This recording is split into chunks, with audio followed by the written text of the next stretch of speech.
Halo guys, selamat datang di channel aku Artia Desi. Pada akhir episode keempat drama The Jet From Hell diperlihatkan detektif Han keluar dari pintu tepat di depan rumah Hakim Kang. Hakim Kang tampak terkejut dan juga terlihat senang. Hatinya berdebar-debar, hal ini membuat dadanya semakin nyeri. Dia pun terjatuh lalu pingsan.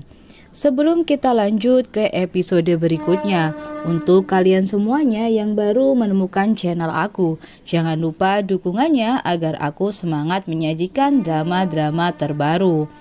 Dan video ini aku buat hanya untuk menceritakan ke kalian semua, dan aku tetap menyarankan kalian untuk menonton pada saluran resminya. Detektif Han pun membawa Hakim Kang ke rumah sakit. Tak lama kemudian, Le Aaron dan Falak datang dengan rasa panik. Hakim Kang tiba-tiba sadar dan bertanya-tanya apakah yang terjadi kepadanya. Hakim Kang terlihat bingung, dia pun melakukan sesi tanya jawab dengan dokter. Dokter menyatakan bahwa keadaan Hakim Kang baik-baik saja. Dugaan dokter, Hakim Kang hanya terlalu stres saja. Dokter juga mengatakan jika Hakim Kang tidak bisa melupakan apa yang membuatnya stres, maka Hakim Kang harus berusaha untuk menyukainya. Anggapan dokter tentu Hakim Kang ini sedang merasakan yang namanya jatuh cinta. Setelah kembali ke kamarnya, detektif Han ingin mengantarkan Hakim Kang untuk pulang, karena mereka sekarang hidup bertetangga. Hakim Kang pun menyetujui dan ikut dalam mobil detektif Han. Dalam perjalanan, detektif Han memperhatikan Hakim Kang yang meremas kaleng soda. Hakim Kang bertanya kepada detektif Han, kembali penasaran kepada dirinya. Detektif Han beralasan ada sesuatu yang harus dia pastikan.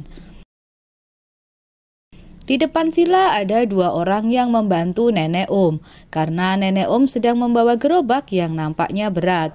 Kemudian Hakim Kang dan detektif Han tiba di depan villa. Tampak dua orang menanyakan keadaan Hakim Kang.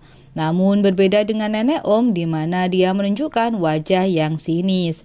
Nenek Om menyindir kepada Hakim Kang dan tidak berbaring saja di kamar mayat. Tentu Hakim Kang membalas ucapan Nenek Om dengan mengatakan bahwa Nenek Om adalah orang yang sangat pemarah. Detektif Han berusaha melerai keduanya agar perselisihan tidak harus terjadi. Namun Nenek Om terus mengomel dan dia merasa sangat sial saat melihat wajah Hakim Kang. Kemudian pemilik villa datang dan dia ingin mengajak Hakim Kang untuk lebih mendekatkan diri kepada Tuhan setelah sakit yang dideritanya. Hakim Kang dan juga detektif Han pun buru-buru kabur masuk ke dalam gedung. Detektif Han terlihat masuk ke dalam rumah barunya.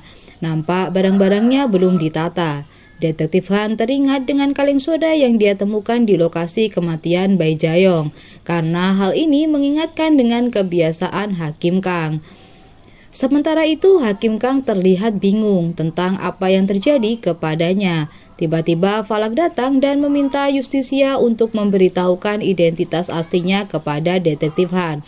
Namun dia juga tidak tahu tentang identitas asli dari Hakim Kang. Akhirnya dia memutuskan untuk menyuruh Falak mencari tahu informasi apapun tentang Hakim Kang. HP-nya pun tiba-tiba berbunyi. Dia mendapatkan pesan dari Le Aaron untuk mengajaknya bertemu secara diam-diam. Hakim Kang keluar dengan sangat hati-hati. Namun ternyata detektif Han sudah bersiap untuk mengikutinya. Karena Hakim Kang tahu bahwa detektif Han mengikutinya, dia pun buru-buru menghilang ke dalam gang. Ini membuat detektif Han kehilangan jejak Hakim Kang. Ternyata Hakim Kang bertemu di dalam sebuah ruangan yang ada di minimarket tempat Le Aaron bekerja. Di sini Le Aaron berencana mengajak Hakim Kang untuk bertemu dengan sekelompok iblis yang lainnya, di mana para iblis ini berencana untuk memburu Satan yang kabur dari neraka.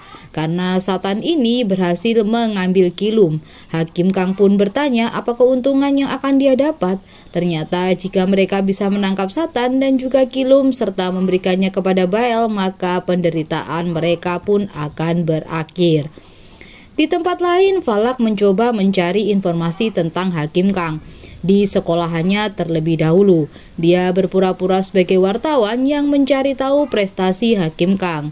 Guru di sana mengatakan bahwa Hakim Kang adalah lulusan fakultas terbaik hukum di SNU dan juga orang yang rajin serta cerdas. Setelah dari sana, Falak bergegas menemui Hakim Kang dan Le Aron untuk melakukan pertemuan dengan iblis yang lainnya di tempat kursus memasak. Namun ternyata detektif sedang mengawasi mereka. Detektif Han pun masuk ke dalam untuk mencari di mana keberadaan mereka. Tibalah detektif Han di sebuah ruangan, dia pun masuk ke ruangan tersebut. Di dalam terdapat banyak orang yang sedang melakukan memasak termasuk Le Aron dan juga Falak. Tiba-tiba salah satu iblis mengeluarkan senjatanya dan bertanya siapakah detektif Han.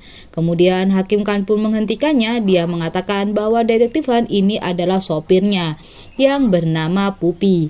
Namun iblis itu justru mengatakan siapakah Hakim Kang, kenapa bicaranya sangat tidak sopan. Le Aron dan juga Falak berusaha memberitahunya bahwa yang ada di hadapannya adalah Justisia. Setelah mengetahui hal tersebut, semua iblis pun memberikan hormat kepada Justisia. Hakim Kang menyuruh detektif Han untuk segera pergi. Di sini diperlihatkan bahwa para iblis sedang menunjukkan keahliannya masing-masing. Bukankah pergi, detektif Han justru malah senang dan mengamati mereka. Salah satu iblis bertanya tentang apakah detektif Han tahu tentang Satan dan juga Kilum. Tentunya dia menjawab dia tidak mengetahuinya, karena detektif Han bukanlah seorang iblis. Hakim Kang kemudian menjelaskan bahwa detektif Han ini adalah iblis yang baru lahir, sehingga dia masih iblis yang polos. Iblis itu pun menjelaskan bahwa dahulu kala ada Lucifer yang merupakan malaikat yang jatuh dan akhirnya menguasai neraka bersama Baal. Satan ingin memberontak tetapi akhirnya dia kalah dan kabur dari neraka serta membawa Kilum milik Lucifer. Saat melarikan diri, Kilum itu terjatuh dan juga akhirnya menghilang. Akhirnya Lucifer mengirim para iblis untuk mencari Satan dan tentunya beserta Kilum yang menghilang. Setelah mendengar cerita itu, detektif akhirnya mengerti apa yang dimaksudnya. Justru Hakim Kang menjelaskan lebih singkat cerita tersebut, di mana mereka ini berkumpul dan juga melakukan penyamaran agar tidak ada orang yang curiga bahwa mereka adalah iblis. Hakim Kang pun memberitahukan kembali agar detektif Han segera pergi dari tempat itu. Namun detektif Han ini justru penasaran dengan jabatan Hakim Kang di kalangan para iblis. Dan detektif Han menebak bahwa jabatan Hakim Kang tepat di bawah Baal dan juga Lucifer. Hakim Kang tentu langsung membenarkan hal tersebut. Dia mengatakan bahwa dia ini adalah petinggi ketiga. Kemudian tiba-tiba pria iblis tersebut mengajak detektif Han untuk membagikan makanan kepada masyarakat sekitar. Hakim Kang tidak ingin pergi karena pasti kakinya tidak nyaman dengan high heel yang dipakainya. Di saat mereka membagikan kepada masyarakat, tidak sengaja detektif Han melihat pria iblis itu meneteskan air mata. Tentu hal ini membuat iblis pria itu malu. Dia pun memperdengarkan kepada detektif Han karena sebenarnya dia tahu bahwa detektif Han bukanlah iblis melainkan manusia. Detektif Han nampak tidak mengerti tentang apa yang dimaksud iblis tersebut. Iblis tersebut akhirnya memberikan kartu namanya, jikalau suatu saat detektif Han membutuhkannya. Sebelum pergi dia bertanya tentang siapa Justisia. Namun iblis itu justru memperingatkan detektif Han untuk menjauhi Justisia. Hakim Kang pun tidak ingin mengikuti kegiatan itu lagi. Detektif Han memintanya berbicara sedikit lembut karena penampilannya nampak anggun. Namun Hakim Kang tersipu dan sedikit nyeri di dadanya muncul kembali. Itu pun disaksikan oleh pria iblis tersebut. Setelah pria iblis tersebut pergi, detektif Han ingin mengantar Hakim Kang pulang.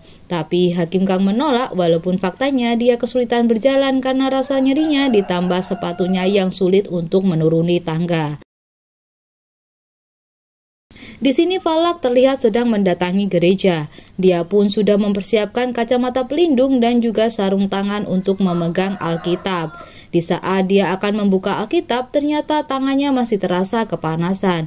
Dan saat pendeta berteriak, "Pergilah setan!" tiba-tiba Falak terlihat kepanasan dan juga ketakutan. Dan dia pun berpura-pura berdoa mengikuti yang lainnya. Detektif Han pun kembali ke kantornya dan mengatakan kepada rekannya bahwa Hakim Kang adalah seorang iblis.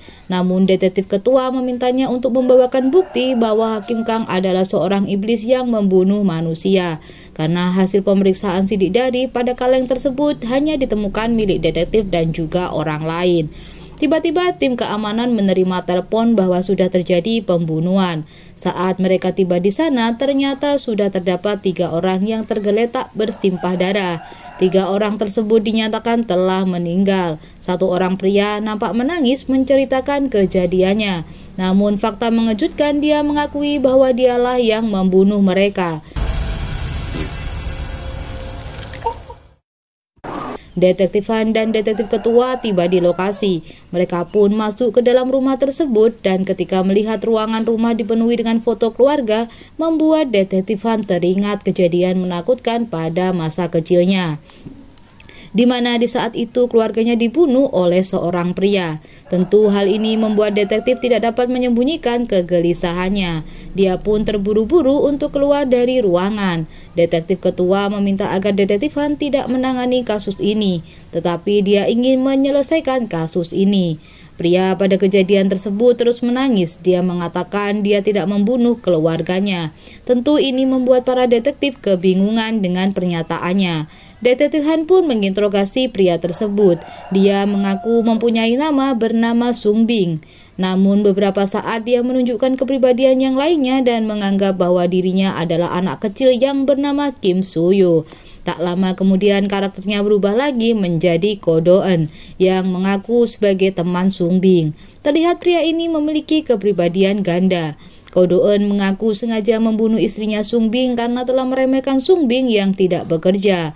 Para detektif pun bingung dengan pernyataan pria ini. Tetapi detektif Han tetap tenang dan berusaha mengikuti alur cerita dari Sung Bing. Tiba-tiba Sung Bing memukul wajahnya hingga terjatuh. Ini membuat interogasi pun dihentikan. Sementara mereka masih ragu dengan yang Sung Bing yang katakan. Hasil pemeriksaan pun keluar dan kemungkinan Sung Bing mengalami amnesia dan juga berkepribadian ganda.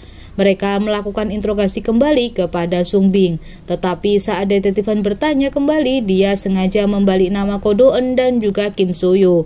Tetapi Sung Bing secara tidak sadar mengkoreksi nama tersebut. Keesokan harinya saat Hakim Kang datang ke tempat kerja, teman hakimnya bertanya tentang pria yang dulu pernah diceritakan Hakim Kang. Hakim Kang pun menjawab bahwa pria itu telah menghubunginya. Awalnya mengira bahwa Hakim Kang telah ditolak pria tersebut. Sebelum pergi, Hakim Kang bertanya kenapa jantungnya berdebar. Namun temannya yang lain justru menjawab itu adalah gangguan irama jantung. Falak pun memberitahukan beberapa kasus kepada Hakim Kang. Hakim Kang terlihat kesal karena tidak ada kasus pembunuhan yang masuk. Namun Falak memberitahukan bahwa ada pembunuhan yang menimpa satu keluarga. Dan pembunuhan belum teridentifikasi siapakah pelakunya. Hakim Kang menyuruh Falak untuk mencari tahu dan dia pun akhirnya melakukan penyamaran kembali sebagai awak media. Tentu untuk mendapatkan informasi lebih detail tentang kejadian tersebut. Akhirnya Falak mendapatkan pelakunya, yaitu bernama Sung Bin. Sementara itu Hakim Kang sedang mencari tahu apa yang sedang dilakukan oleh detektif Han. Tiba-tiba Falak datang, dia memberitahu bahwa nama pelaku dari pembunuhan itu adalah Sung Bin. Falak juga mengatakan diduga pelaku ini mengalami amnesia dan dia tentu meragukan bahwa Sung Bin adalah pelakunya. Di sisi lain, ibu mertua Sung Bing datang mengunjungi dan masih percaya bahwa bukanlah menantunya yang membunuh putrinya. Tapi tiba-tiba karakter Sung Bing berubah. Dia pun mengakui semuanya dan detektif Han kembali teringat dengan masa lalunya ketika dia melihat pembunuh keluarganya. Para detektif curiga ketika Sung Bing merusak HP milik putranya. Detektif Han pun curiga bahwa Sung Bing berpura-pura memiliki kepribadian ganda. Sementara itu di kantor kehakiman, Hakim Kang nampak menemui Hakim Ketua. Dia meminta pergantian ingin menangani kasus milik Sung Bing. Karena Hakim Ketua tidak menyetujuinya, Hakim Kang mengancam untuk menghubungi anggota Dewan Chung. Dia akan meminta untuk menjadi hakim panel. Akhirnya Hakim Ketua memutuskan untuk Hakim Kang lah yang menangani kasus Sung Bing. Saat detektif Han kembali ke villa, Hakim Kang sudah menunggunya. Tetapi Hakim Kang beralasan bahwa dia sedang membuang sampah. Detektif Han meminta Hakim Kang untuk melakukan tugasnya dengan baik karena dia tahu bahwa yang menangani kasus ini adalah Hakim Kang. Keesokan harinya sidang pun digelar. Jaksa penuntut umum meminta agar Sungbing dihukum semaksimal mungkin. Saat dia akan berbicara, pengacaranya menahannya. Namun Hakim Kang bertanya apakah Sungbing benar-benar tidak mengingat bahwa dia telah membunuh anak dan istrinya. Di saat Sungbing ini mengatakan sesuatu, pengacaranya kembali menghentikannya, hingga membuat Sungbing kesal dan juga memukulnya. Hakim Kang pun memutuskan agar mengajukan evaluasi mental kepada Sungbing. Sidang ditunda hingga hasilnya terungkap. Di luar persidangan, Sungbing kembali menangis saat melihat orang tuanya. Falak berusaha menghentikan Justisia yang akan melakukan penghakiman kepada Sungbing, karena jika sampai salah, orang lagi Bael akan tentu membunuh mereka. Sementara Le Aron akan membantu Justisia menghalangi polisi. Dengan begitu Justisia atau Hakim Kang berhasil masuk ke rumah Sungbing. Dia pun bersiap untuk melakukan penghakiman.